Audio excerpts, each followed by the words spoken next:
Hey, this is Jesse. Welcome back to Full Kit No Plan. I'm here with Aldo. We are we've already started. We're just rambling right now, but I'm gonna just keep it going. I'm gonna toss it to you, Aldo, and we'll keep this rolling. How you Hey, doing tonight? doing good, brother. Hey, I wouldn't call it rambling.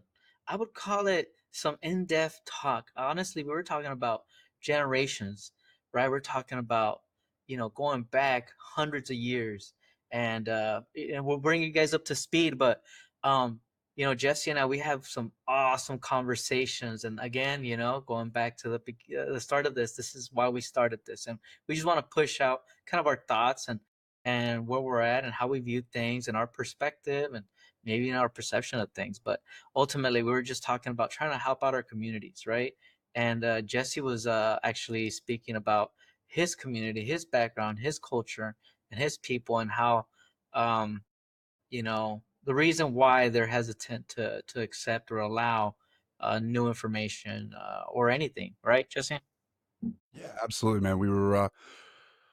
I was saying that what I've noticed growing up in the Native American community is there's these types of traumas, bro, like generational, and we don't really talk about them much, but they're so automatic. It's just like the parents pass down these same type of traumas, and ultimately what we're talking about is trust outside of the community, right? And how how we can honor that type of deal while also trying to bring in new information, trying to share new ideas and expand in order to grow the communities, right? And so we were really talking about like the trust. And so what I was saying is basically like with the Native American communities, like we're going back, 400 or 500 years where they got screwed over by everyone. Right? And so that trauma started there and was passed on to the next generation and passed down, and it's always taught to us when we're being programmed as children, right? It's like, "Hey, this is how you view the world." And when we're kids, we don't know any different at all. Like, we're like, "Okay, I will do what you say because why wouldn't I? You're the adult, and you seem to have a handle on things." Um, and so these are how the traumas get passed down. And then you make it all the way to, modern day where they've been reinforced and reinforced so much that they are literally the reality of everything. Within the community, when you move out of the community, it's very hard to break those types of behavior patterns and autonomic responses. So yeah, I mean, not to dive right into it, but that's pretty much what we were talking about for sure. Yeah, we were talking about relatability. So we were discussing creating uh, educational value and provide that to our community, right? And how to tap into that, and really how do we reach our community, right? Because even I mean, we are a community, and we're having challenges, right? So that's where this conversation started, right? Relatability and how to reach out. I know in the Hispanic community, there's this thing called familismo, right? And it's like a strong loyalty, trust, and obligation to family. So um even though we may not speak on it like that, we might not refer it to that, but that's a term that's been used, right? Because even growing up, okay, for myself, I can only speak. I wanted to join the military when I was 18. I wanted to go right in. And, my father convinced me otherwise. He said no, and this is why. And he was so strongly against it. And I said, okay, I'm going to please my father. Um, and I still ended up going 6 years, 4 years, 5 years later. My father talked me out of it. He said he was going to help me get a job. But again, because of listening to my father, not wanting to, go against his will or disappoint him. I stalled that, and then eventually I turned around and I ended up coming back and doing my thing, right? But uh, that's a big deal in our community. Respeto, right? Like this respect for the elders and authority and traditions, right? And within the community, we have a lot of that. We look up. We will not, go against what, again, just me and my father going against what he would say, right? I would not dare to go against that. He knows more. He's been alive longer than me, so how dare me believe or think anything else? He's older, he's wiser, he knows better, right? and then personalismo is like it's an emphasis on personal relationships and trust, right? So now you're now you have your own little bubble, your own little family. Now you're gonna see what the family feels or how they feel like it. And I'm sure it crosses a lot of other cultures, right? But I could only speak on within mine. But it's so deeply rooted, and then to allow anything to come in, it's not just me, like, let me see what I feel, let me see how I view things. Let me let me ask my pops, let me ask my grandpa, let me ask an elder, right? Let me ask someone with wisdom. But when you start putting in your own work, like Jesse has and myself, through again ups and downs, right? Just life. We all deal with life. We all, you know, um, have our experience, and what you make of it, right? And which how you come out at the other end is really, says a lot about yourself, right? And many of us dwell on it. Many of us are stuck in it. Many of us have a few years where we're not learning from it, right? Or some of us. So it's my case as a coach. I have clients that are in their 60s that are just now realizing that they've been stuck in the same cycle for years, right? So that could be you, right? So how can we reach you? How can we reach our community and help them understand that new information doesn't mean it's better, but it's definitely not just it's bad. I mean, we got to exercise our discernment, and we got to be able to allow it in so we can digest it and grow from it, right? But yeah, I mean, we have our challenges there, and we were just talking about how my culture and Jesse's culture as well is very similar in that matter. So that's my Yeah, rant. definitely, dude. And imagine being that 60-year-old person that's just now waking up, like, what an absolute gift, like, when you think about it, like, that's amazing. That to be 60 years old and have experienced all that you've experienced, and now you learn that there's more to learn. Like, what? Like, what an Wow. amazing experience, dude, you know? And that's so that really is life, like, all summed up, because I mean, the other end of that is some people go to their grave never learning, and I don't mean they die early, I mean they literally live their whole life stuck in, whatever cycle they stopped in. And for a lot, it can be early, it can be early in your it can be in your teen years, your early 20s. So, on the other hand of the 60-year-old learning, like, there's the guy that went another 60 years, bro, and never learned a fucking thing. And that is hell. Like, that is the definition of hell if you ask me. Yeah, yeah, and so how can we, because we're not trying to change the world here. We're just trying to change our direct make a direct impact within our immediate ecosystem, right? Our children, Which changes the world. which does change the world, right? But sometimes we don't see it. Absolutely. We're trying to go way over the other side, trying to do this big, elaborate, like, I don't know, like we get stuck in our thoughts, right? Thinking like, oh, there's not much I can do. Actually, yes, you're right, Jesse. You change yourself. You help your children that immediately that your friends and family see how you walk, talk, and act differently, carry yourself differently, love yourself, and that does change the world. So we gotta Absolutely. reel ourselves back and understand that, man, we make an impact just by allowing ourselves new information and then do something, because at that point now it's all decisions. And do you make the decision to stay the same, or do you make the decision to, you know, be different and be a better person yourself and accept that challenge? And who Yeah. wouldn't want to? You'd be surprised, bro, a lot.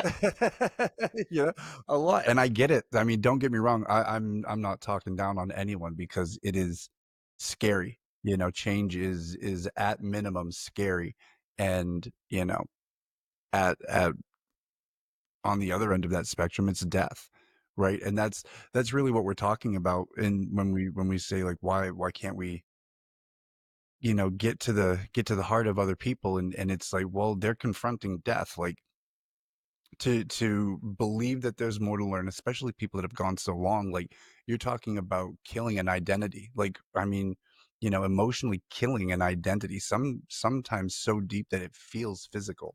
And that, asking someone to metaphorically die is not a it's heavy.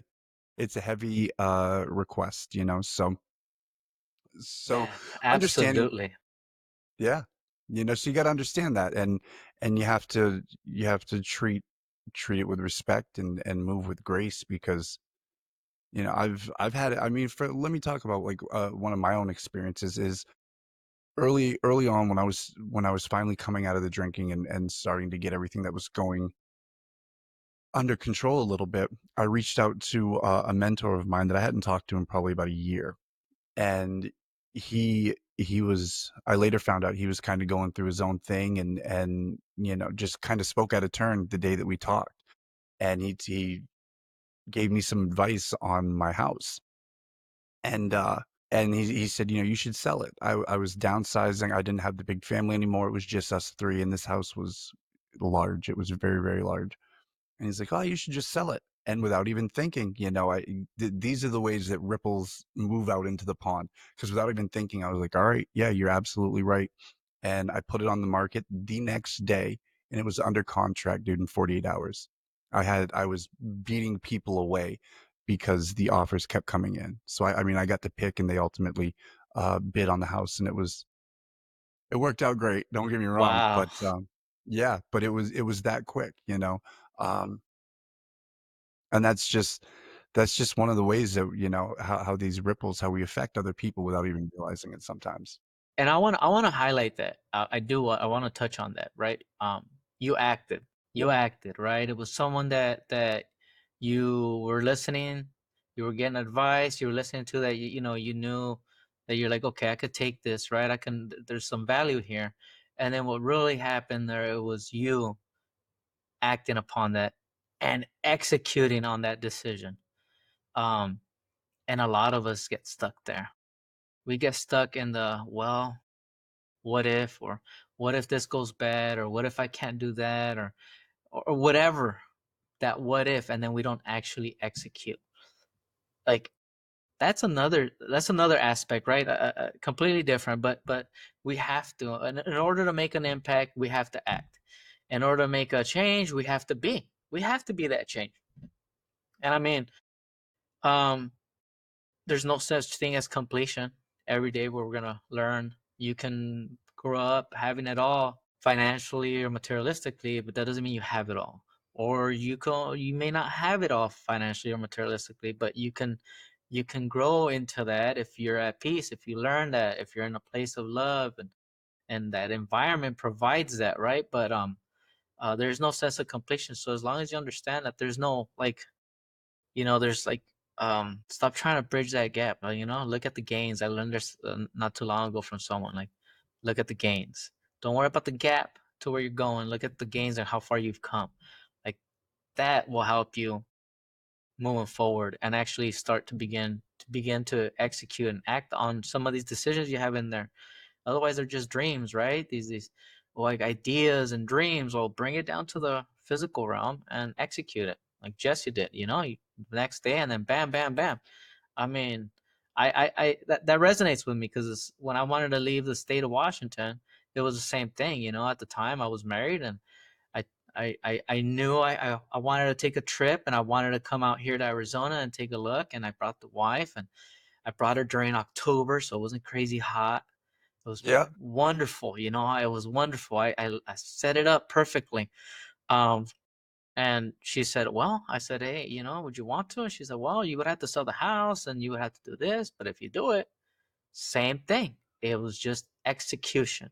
You don't know if it's gonna come out. You don't know how it's gonna come out. You just gotta trust yourself, trust who you are inside, and know that whatever it is you put your mind to, you're gonna figure it out, right? Because that's what we do, and that's what we should do. And well, sold the house right away, you know, and was like November, December, January.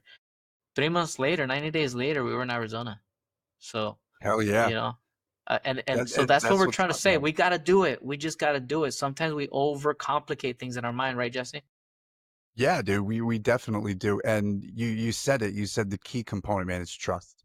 It is unwavering trust, and faith, right? And it doesn't that's not gonna come from anywhere else. Like, you're not gonna go to Walmart and buy that shit, dude. Like, you can't get it from someone else, you can't pay for it. Like, trust is the secret sauce, bro, is the trust comes from within inside yourself. Like, until you can trust yourself completely, nothing on the outside is going to matter. And that's, that sounds like such a simple statement, but it's so profoundly true. Like, you need to make your base build your entire foundation on the trust within yourself. Trust that you can do it. Trust that and really, because we're going to get to the real part of the trust where even if it doesn't come out, I trust that I'll be okay. Right? Yes. Like, Yes. that's where it is.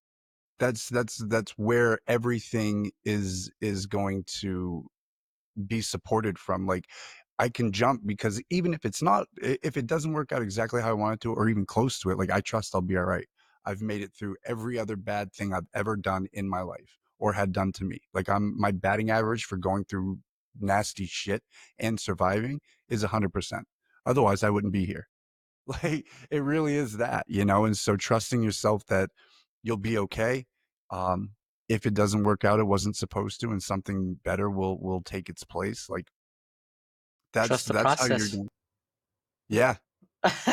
It's cliche, it sounds cheesy, but it's true, right? And Yeah, trust bro. yourself. It really is. Well, because I mean, think about it. And I'm sure that you already know this, but like the outside world is only a reflection of your inner world. And so if you don't have the trust within yourself, like there's physically no way to bring it to the outside Can you world. repeat that again? Yeah, I said I don't know The which part, the reflection. inner world? The Yeah, inner world and the outer world. outside yeah, the outside world is a reflection of your inner world. All Always, right. Take always. notes. Take notes because that's where perception comes in, right? Sometimes, and I learned this late, oh, this is my perspective. No, it was my perception of how I viewed things. It wasn't from their standpoint looking at, it was from me, only me. And I wasn't allowing myself to grow. I wasn't allowing myself to give myself an opportunity uh, because I lacked education. I lacked more than anything, I lacked the opportunity to give myself an opportunity to allow new information, and then from there educate myself, right? There's a lot of information that nowadays it's just, we touched on this in other episodes, but um that often gets overlooked sometimes, the trust part. I know, and just talking about the Hispanic community, and you know I try to make sure that we're hard workers, right? In the Hispanic community, they say, oh, like Mexicans, Hispanics, they're hard workers, blah blah, and it's almost like a joke, right? Like, it's come to be expected, right? These people just, they're workers. That's what they do. They can party and work, and they're, but I'm trying to help them understand that that is a power, like, to have that inherently within your culture, within your DNA, to just go build, go create, go do stuff that helps the society, right? Um, but how can we remove that idea, that cultural generational trauma that we were first discussing beyond before we jumped on this episode, of, at least in Mexico, I can speak of classism. Um, Mm. there's real classism in Mexico, right?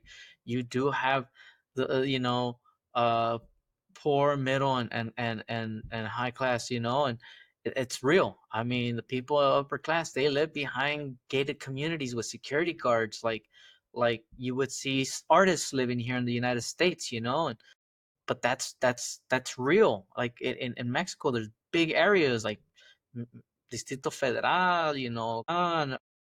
Morelos, like, and okay, that's the rich area, like, and it's not just a little pocket, it's like a whole area, a whole region. Those people don't never leave that area. So they have a different way of growing up. Their children have a different way of growing up. Middle class, they're kind of in there, and then obviously the poverty line, the poverty class, and the lower class. And here in the United States, we got the opportunity to break through all that. We got the opportunity to break through all that, and some people do it better than others, right? But that mental block is still there. There's business owners, Hispanic business owners, that that still operate with that. Well, that's not for me. Guy, you run $1 million a year company. Like, what do you mean that's not for you, right? But it's that mental block because Yeah. whether they want to admit it or not, it's they still view that life that way. So I'm trying to help them to understand and stop working in the business. Like you're good. You created the hardest thing is to get it started. Now you got to tune it and work on the business and allow it to grow. You got to start seeing things different. You know, step back, trust that what you started and you're building is going to carry on as long as you are that reflection, because your business is a reflection of yourself as well. So like here in the US, there's 15% of Hispanics hold bachelor's degrees. That's like compared to 41% of other folks out here, right? Wow. Now, Hispanics are overrepresented in low wage jobs, underrepresented in executive leadership, corporate, and ownership positions. So it's that mental block. Like when I speak to other Hispanics, sometimes they kind of shy off, and it's because I'm a good speaker. And I'm like, no, I've worked my butt off to get where I get to. Like I see a business owner and I'm like, wow, I'm amazed and I'm grateful that I know you, But sometimes they're just like, that guy, and it's that mental block, it's that classism block, whether they want to admit it or not, or whether they even see that or not. So how can I cut to the cheese and and provide some kind of like value proposition where, okay, I'm not selling you on nothing, just understand that you do have children, you don't want to pass down that, you know like you started a company, you started a business so that you can put them in a better position, but you don't want to hand them something that now they're going to go through their entire adult life grinding every step of the way because you didn't teach them different, right? And I Right. say that because I have that in my own family, and I'm trying to help. I'm trying to make sure that I make that impact, and they're starting to come around. They're starting to do things a little different, but it happens in my own family. So we're just so used to grinding, and we wear it as a badge of honor. Yeah. Man, how many more generations do we have to do that for? Let's start thinking differently. Yeah. Well, you said it actually, it's I mean, what we're talking about in that type of scenario, especially when it's like this is what we do. This is our identity. Like, what do you mean? What do you mean we can do something different? Like no one else does anything different. But when I look around my community, no one's doing that type of stuff. What do you mean I can't? Like we're talking about cracking open someone's ego, you know? Like that's really what what you can look in their ego and find what's going on there. And I mean, when you're talking about people that have built from nothing, I mean, these guys, I deal with them as well, and they're like, they were chief cook and bottle washer for so many years, and it's like that's really what it is. And I get it. Like, don't get me wrong. I love, these scrappy attitudes that really pull through and make, something of nothing. Like it's inspiring. But also a lot of times you can find that guys and girls, people, they just get set in their ways. Like this worked to get me to 1,000,000.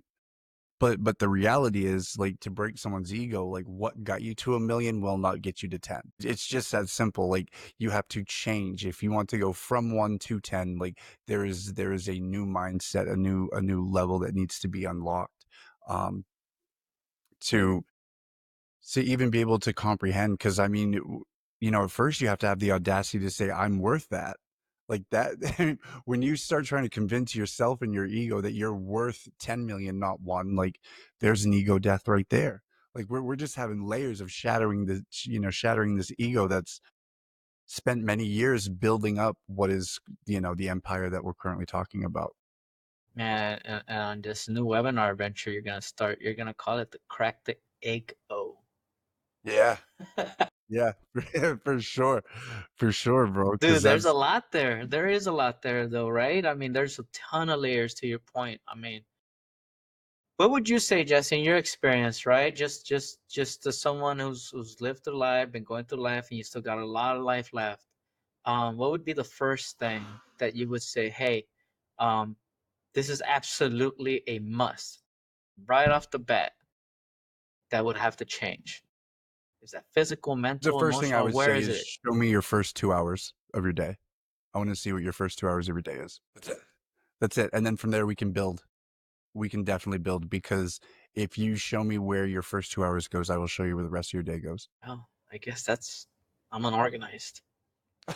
No, no, and I'm not saying what's good and what's bad. I'm just simply saying show me where it is because that's, you know, we all have different, morning routines, but where we place our attention, where we place our energy, where we place our attention, our energy goes. And that's really what you need to focus on. What I would focus on is to see where are you sending your energy right now? Where are you sending all of your attention and what's coming out of the other end? Man, so uh real quick to touch, that's amazing because you made me think, and I'm like, man, you know what? I'm not always unorganized or disorganized. Um, like maybe like Tuesdays and Wednesdays I'm a little off. And Mondays, Thursdays, and Fridays are solid. Yeah. So what are But you you're doing those right, days, right? right? But you're right. Yeah. So like I gotta be consistent is what you made me think. So For sure. um Yeah, consistency. Listen, like everything that we're talking about, and I know that you know this, like building up and creating success and empire, all of it is built in the boringness of consistency. No one is there every day to clap for you. No one's there to watch you show up to the gym every day. It's fucking boring, man. It is. And that's okay. Like fall in love with the process and it won't matter because the consistent, boring everyday, choices that you make and behaviors that you do will build uh, the person that you become. yeah. And yeah, no, you're right. And when you're conscious about things, you realize however you want to formulate it, however you want to address yourself and hold yourself accountable, right? Um like for me, Aldo Campo is a business. It's doing business as, right? And my CEO is God, right? And like that guy wants checks and balances. He wants every month on the money. Like, what did you do this month? How did it go? And what do we need to do moving forward? So Well, that's I interesting see because that. God isn't an accountant. No, but he sees everything. Yeah, yeah. So that's an interesting way to form a relationship with them. Am I paid up? I have several different relationships, you know. Yeah, yeah, yeah, for sure. Yeah. And that's the other thing that when we talk about like shattering the ego is like there's so many parts of us inside that are, it's sometimes depending on how unorganized the individual is, like some of these personalities can be screaming at us, you know, and they can be so loud that we can't hear any of the other things that are trying to speak up. Think of it like a boardroom inside of your head, and there's all of these executives like sitting around it, bro. Because that's kind of what's going on, and you're the observer at the end, just listening and making the decision. Like you're chief commander. Yeah. I mean, That's how I look at it, anyway. true Got to story get them though. all organized in the Facts. Those are boardroom. facts. Those are facts. And if we treat that, again, getting organized and understanding your Monday, your Tuesday, your week, your month, okay, you whatever it is you got going on in life, you're a stay-at-home mom, stay-at-home dad, you work from home, you're a welder, you're in finance, you're a fisherman, whatever it is, right? There's your days of work. If you're working 9 to 5, it's easy to target, whatever it is, Monday through Friday or whatever. You work nightlife, you're a bartender, whatever. Like you have your routine planned out, right? For most cases, you got Monday to Friday. In some cases, people work, the weekends and nights. So that's already pretty plotted. So get really detailed. Get really detailed. Okay. So maybe I don't have no control within that realm, right? And then in that arena, so to speak, like at my employer's office, whoever employs you.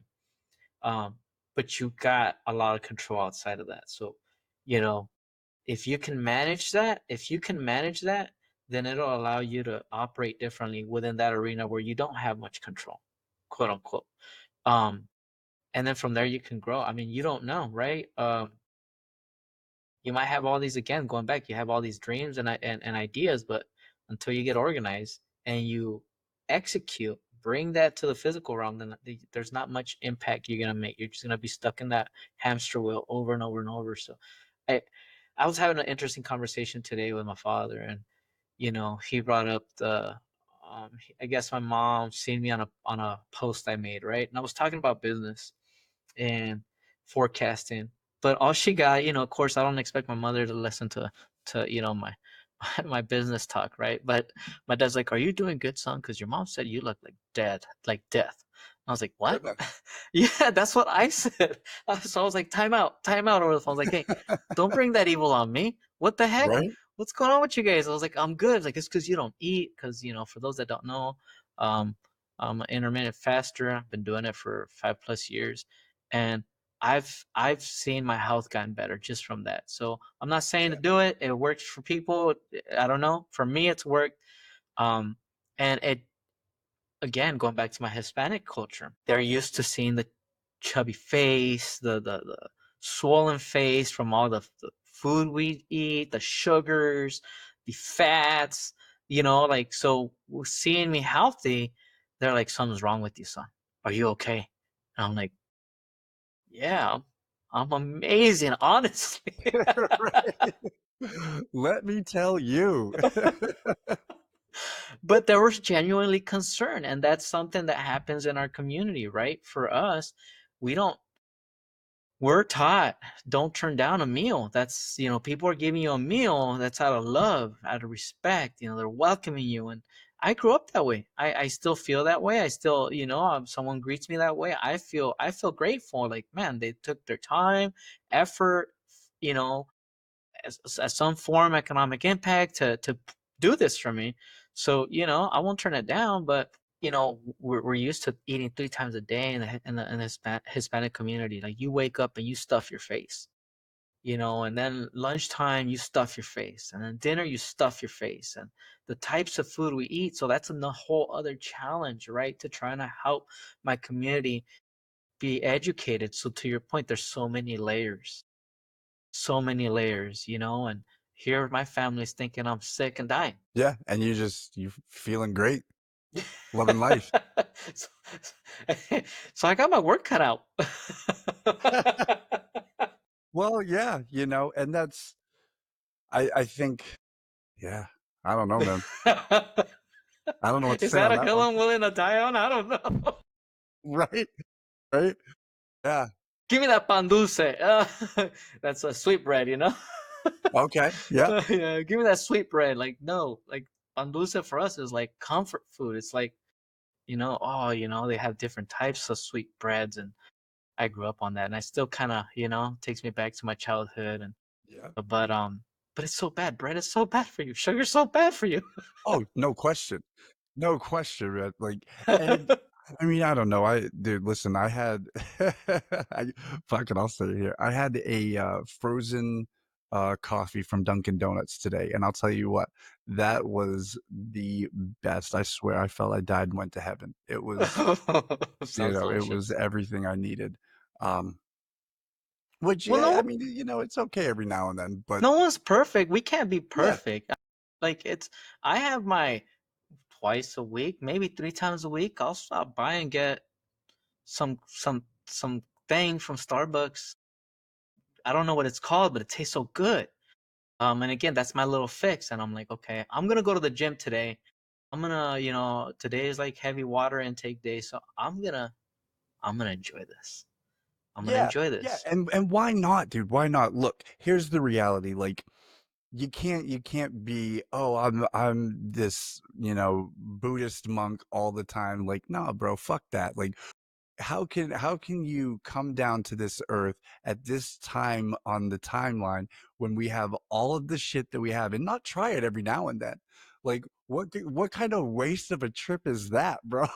You Yeah. know you We know what I chose mean? to be here during this time. Right, right, and so if that's the case, like, I owe it to myself to at least try these things, right? Absolutely. No, and we should. You're absolutely right, Jesse. Absolutely 100. You know, why not? Why not? It's about moderation though. And that's the Yes, thing. discipline. Habit forming, habit breaking. You know, I enjoy it, and I sometimes I'll go. I really don't hang out a lot, but when I do meet up with some certain people, certain friends, or certain close relationships that I have, you know, I know I'm gonna see them in a couple weeks. So, you know what? I'm gonna indulge and I'm gonna have a drink or two. I'm gonna enjoy myself. You know, I love wine. I like wine. I took to wine about a year and a half ago, and I'm learning. So I enjoy it. And I'm like, you know what? I'm gonna get me a bottle, and I'm gonna take me a bottle, and I'm gonna hang out. So I won't have that much coffee before then because I'm gonna enjoy my wine. You know, Yeah, and then yeah, and I ain't gonna feel bad about it. Oh, I'm looking forward to it. You yeah, know, some but oyster-based Sauvignon Blanc. Yeah, oh, yeah, yeah, you know? So good stuff, man. so, yeah, you can't turn it down. It's just, you gotta know yourself, right? I know myself to be, to have or, you know, my mentor would say, like, "Why would you say that?" But, um having a addictive personality. So I have to watch myself. It can be sometimes with snacks. It can be, again, coffees. It can be no, I don't like drink to get drunk or nothing like that. But I mean I could probably have a drink every day if I were to allow myself to do that, right? And not moderate myself and not have that discipline. But I know that I have to recognize that that's part of me. And until one day I'm in a better place, that's something I have to deal with. So, that I've been there where I go hang out on Friday, and guess what? Well, Saturday I'm gonna have a drink too. And well, you know what? Sunday morning I'll have something like too. Yeah, And you know that because that's who I am. And like I'm not trying to be perfect or try to be Gandhi or nothing. I mean, shoot, bring a monk to New York City or LA. That dude won't be a monk for that much longer. He's gonna crack open a beer. He's gonna smoke a fucking blunt. He's gonna eat some pizza. yeah, I mean, if it's being offered, right? Uh, That escalated real quick. right? Yeah, but it's a, discipline and knowing oneself, and it comes back to what we were talking about earlier. Sorry, I have so many thoughts going on at one time, but it boils down to trust, bro. And coming back to trust within yourself, like, I I know that I'm X, Y, and Z, therefore I trust that I build the trust up so that I can do these things without going overboard. Like, I know I'm not gonna go overboard because I have the trust in myself, right? And so it really just becomes these small building blocks of becoming your best friend again. Because I mean, who doesn't want to trust their best friend, explicitly? Who doesn't wanna know that their best friend has their fucking back every single time, no matter what? And they're gonna pull them out. Like, they got you. If I slip, you're gonna catch me. Like, that's a best friend. And when you become that person to yourself, like, the rest just becomes pie, man. It just becomes a fun game to play. And if you're lucky, you get to inspire people along the path, and that's when the second layer to that game starts really happening. See, that's what I'm talking about. Absolutely. Thank you for bringing that up because one of my key core messages when I get invited to speak is a lot of it is my struggle is sometimes my delivery, right? I could come up with excuses about ESL and all sorts of stuff, but I've really worked hard on my communication throughout the years, specifically coming out the military. Really have made a concerted effort in how I speak, what I say, how I say it. um, but it's one of my messages is love yourself and be selfish. And it's not about being negative or being bad or not caring about others, but you have to put number one first, and that's you. you, right? You gotta love yourself, love your inner child, love who you are. Because if you don't pour into your own cup, boy, it can be tough. So you can't give someone the best version of yourself if you're half empty or running on low. So be selfish, love yourself, put yourself number one, care about yourself in the morning, at night. Those thoughts of your family, of your loved ones should also include you. Definitely. And being selfish is keeping the promise to yourself. Is when you tell yourself the night before that you're going to wake up and go to the gym, you get up and go to the fucking gym. Like that's being selfish. That we're not saying, take all the food at the buffet or or at the cookout. Like, leave the food, motherfucker, leave the food. But go to the gym if you tell yourself you're going to go to the gym. Be selfish to yourself and about yourself, but be generous to others. And that's really the second part to that sentence. Yes, dude. Thank you for wrapping that up because I think that's something that really hits my community big time is, you know, um talking about habit breaking or habit forming, right? Like again and going back, touching back on being hard workers, right? These men and women, they work Monday through Friday. Or if they're business owners, same thing, all 7 days. And then every first opportunity they get, it's like a cycle. They go wash it away, whether that's wasting themselves away, drinking with family, it's a good time, hanging down, eating with family, but it's never the same work ethic that they put to work towards someone else's business or their business. They won't do it to themselves, right? Like because they want to make sure that everyone else is okay. And that's fine. That's what we should do, right? But you can take an hour for yourself. If you know you're gonna go to a quinceañera, a sweet 16, a wedding, like you're working your butt off so you can get your new boots and your sombrero or your coat or whatever that dedicate a little bit of time, you're going to take your family out, you're going to go hang out with friends, you're going to whatever the case may be. Don't forget about yourself. Start bringing that into your day-to-day habits, into your weekly habits. You're going to see a change.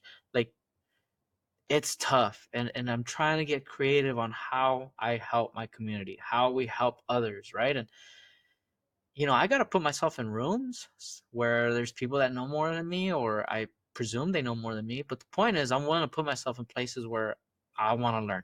I'm willing to learn. And sometimes it's uncomfortable. Growth is uncomfortable. Man, you learn so much and then you can do it for yourself, but ultimately like we say, right, we're trying to make an impact in our ecosystem, and it starts with our children, it starts with the family, it starts that it starts with them.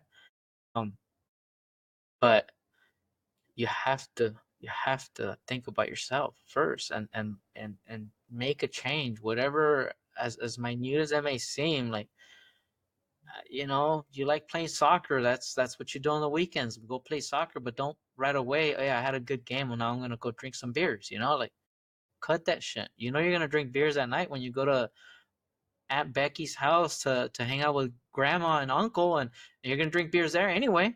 Just cut the beers after the soccer game. Yeah. Like Yeah. start there. For sure. Anything to change, your autonomic nervous system. Cause that's what I think, a lot of people don't pay attention to the fact that most of their day, and myself included, like I can really get wrapped up in this as well. No one's immune, but like our day is run by just autonomic responses, just, running on autopilot. I get up, I make my coffee, I brush my teeth, I take a shower, put my clothes on, and I go to work or go to school. Or I mean, even if you're lucky enough to not have to go right to work, like you do something. I go to the gym or this, that, the other. And then that one action, you do it. You're not even thinking about it. You're thinking about the bills and all this other bullshit and the kids, and the one of them got suspended, the other one's fighting with the kid on the bus, like, just life shit. Right. And before you know it, there's just been these sequence of automatic programs that have been running in the background. Like think of it like a computer just shit running in the background that's keeping everything running, and you're just scrolling on TikTok, bro.